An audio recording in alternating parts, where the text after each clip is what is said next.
when Kip asked Haley and I to speak together, we weren't really sure where to start. And first we were like, okay, let's find scripture. And we were just talking about our summers and everything and just going through the numerous stories we had.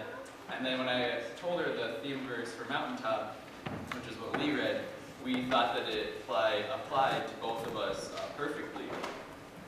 And so I'm going to talk a little bit about my summer first and give a little lesson on what I told my campers every Saturday before they sit off, and then Haley's going to give hers. So last summer I was in Mountaintop. For those of you who don't know, Mountaintop is in rural Tennessee, up in the Appalachian Mountains.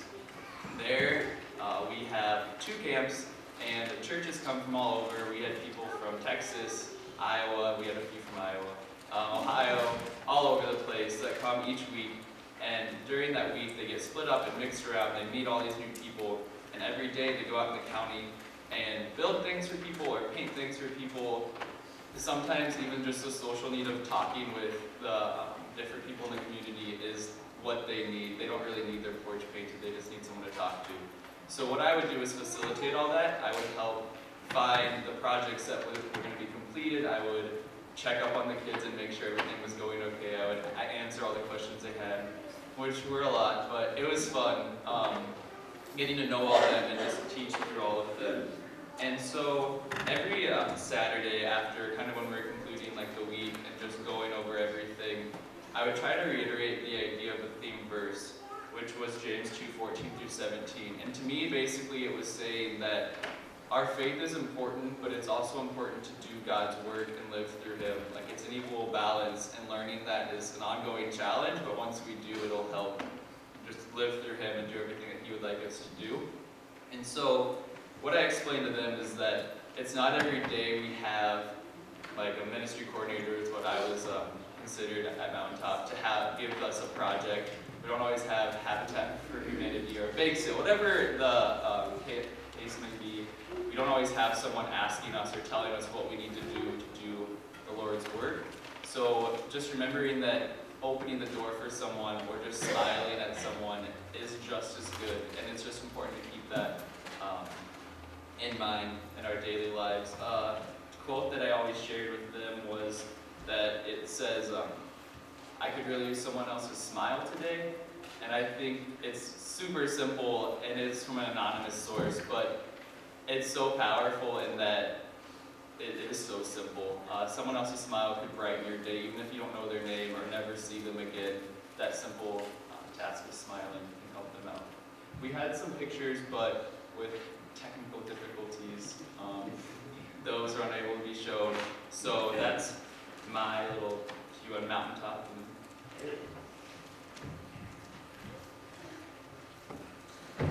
So Tanner did Mountaintop, and I did something pretty different actually. So right now I'm a junior at Northwestern University, and I'm actually studying engineering there. And growing up in this church, I went to Mountaintop since I was old enough, right out of 7th grade, I think. And it really had a profound effect on me. I really enjoyed doing that, going down to Tennessee, doing kind of what Tanner had to do. And then when I went to college, when I started studying engineering, I thought, how can I take what I'm studying and apply it to what I'm passionate about, which is helping others, doing development work, thinking about things like that. So I found this study abroad program called the Global Indigenous Studies Institute, which we call it GESI for short. And I kind of started looking into it about a year ago, actually. And I found this program in South Africa. And part of me was like, there were other options to go to tamer countries like Mexico or something like that. I was like, South Africa is going to make mom and dad really nervous. I think I'll fix that. but that was 1% of why I chose to go there. So I decided I'd go to South Africa. We sent kids to 6 different countries, but South Africa is the poorest conditions with the least amount of outside contact. So I would call mom and dad a lot, actually, because ask them, I call them every day anyway. But phone bills were high, so dad would be like, hi, how you doing? Okay, gotta go. But just checking in every day. But we had no electricity, Facebook for 2 months in this day and age is a little funny for a kid like us, but we made it. No running water, obviously no air conditioning, and it would get up to about 110 degrees sometimes. That's winter in South Africa, which is pretty crazy. But so what I did there was study a community. I went to this village that had about 500 people in it, and what we did was go around door to door and meet everybody in the village, every single person. Most of them don't speak English, so we had a translator. I picked up a couple words and phrases here and there. Abosheni means hello. Infikani means good morning. They also click when they talk. They make like a noise. I can't do it, but it was really fun to hear. So we go around and we met everybody in the community, and then within development, there's a lot of different theories, like how you help people.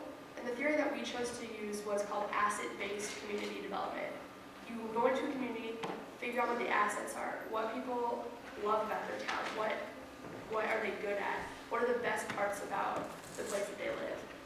And then we asked them, okay, now what are you lacking? And what they were lacking was jobs. Nobody had jobs. So how can we use what they already have to solve what they don't have? We didn't believe in bringing in foreign aid or like our own money, things like that. This was all without outside capital. So because they didn't have jobs, we decided we wanted to create a business. So we paired up with the entire town, the sort of tribal council that they had. We got to meet with them, and we formed a team and we made a brick making company. And it had no startup cost, which was pretty cool. And we created all these jobs for these people, and they got to make bricks every day. And I crushed like 3 of my nails when I was in Africa, and they're still growing back. So, but it was really neat to see. I called my dad. I was like, "Yeah, Dad, we're making bricks every day." And he's like, "What? Like, do you even know like how to do that?" It's like we learned pretty fast, but it was great. So that's what we did the whole summer, was working on making this business, building contacts, expanding the business, and it's still going now. We try to call them about once a week, and it is expensive for them, so we call them. But again, hi, how are you? How's the business? Okay, good. Talk to you later. But it was really neat. So I guess that's what I did. But I know some of you are probably curious about what it was like living there, because Mom's been asking me a lot of questions. The house that we lived in was made out of cinder block with a dirt floor, and we had a tin roof. We showed up and we had a nice bed. Like, my 2 host brothers actually gave up their bed for me, and then they all slept with my host mom. And seeing that sacrifice was really neat. Like, these people did not speak my language, but they were willing to feed me and house me for 2 months because they believed in what we were doing. And that was neat. The food was pretty interesting. We ate chicken feet about every day. The foot of a chicken, you heard me right. And they're kind of, I don't know if any of you had chicken meat before, but they're kind of good.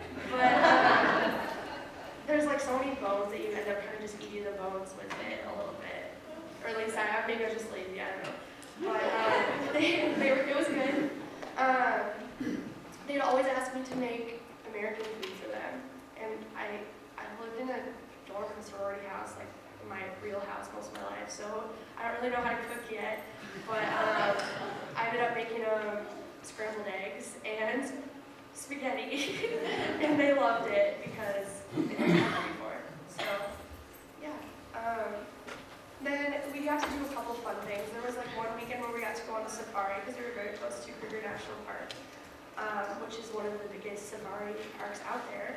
And we were from me to Cody close to a lion, which was crazy and a little scary, but it was really neat.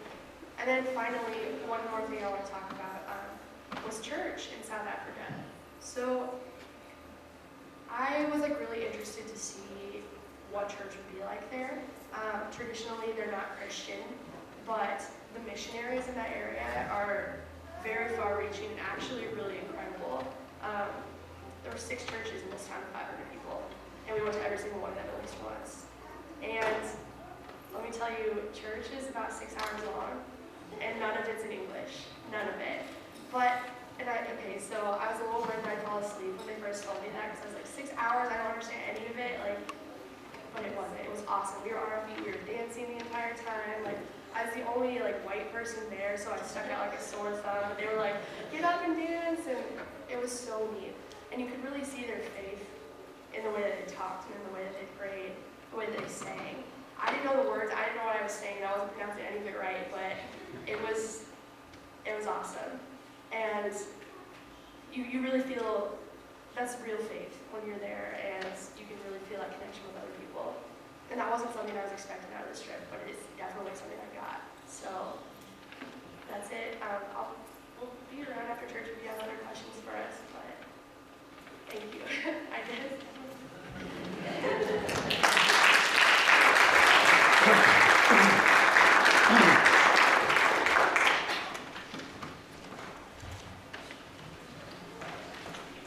I definitely encourage you to ask questions of Tanner and Haley. There's a lot of untold stories there